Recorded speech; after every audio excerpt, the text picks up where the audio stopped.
TR Urdu Ankara سے doctor فرقان حمید کا سلام پہنچے۔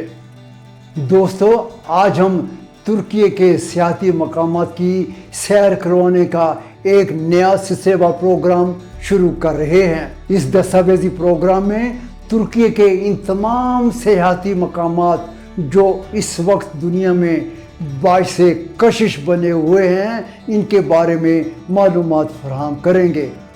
آپ کو یہاں یہ بھی بتاتا چلوں کہ ترکی ٹورزم کے شعبے پر چھائے ہوئے دنیا کے حسین ترین ممالک کو اپنے پیچھے چھوڑتے ہوئے بڑی سرعت سے پہلے 3 ممالک کی صف میں شامل ہو چکا ہے۔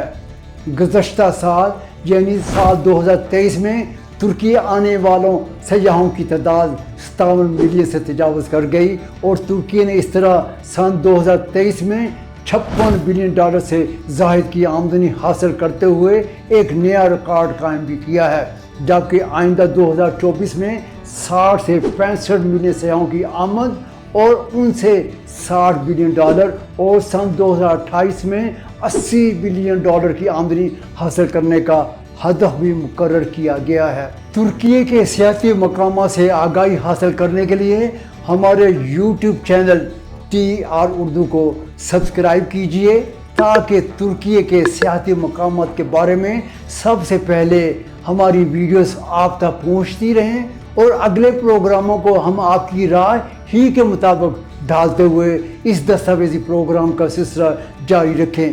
تو پھر دیر کس بات کی، آئیے ہمارے بیل آئیکن کو کلک کیجئے۔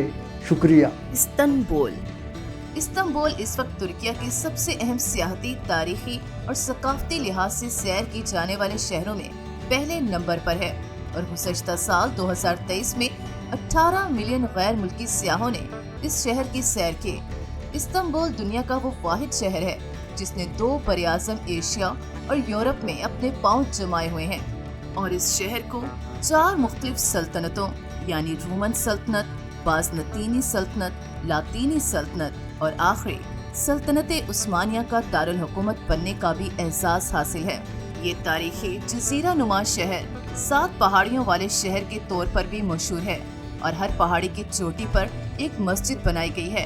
شہر کی سیر کرتے ہوئے آپ کو ہر طرف اسلامی تاریخ جا بجا بکھری نظر آئے گی۔ استنبول کے باسفورس، جس کی ایک جانب بحر اسود اور دوسری جانب بحیرہ مرمر واقعہ کو دیکھتے ہوئے انسان اس کے سحر میں کھو جاتا ہے۔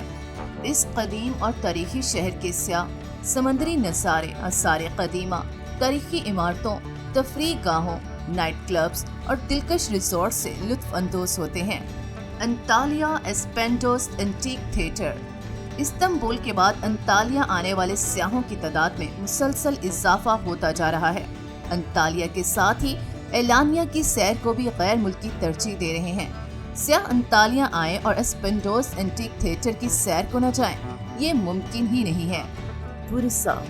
ترکیہ کا سرسبز و شاداب شہر برسا اپنی تاریخ و ثقافت اور خوبصورتی کے لحاظ سے سیاحوں کو اپنی طرف کھینچنے والے شہر کی حیثیت رکھتا ہے۔ بڑی تعداد میں تاریخی عمارات کے علاوہ موسم سرما میں اولو داغ کا رخ بھی ضرور سیاح کرتے ہیں۔ طرابزون۔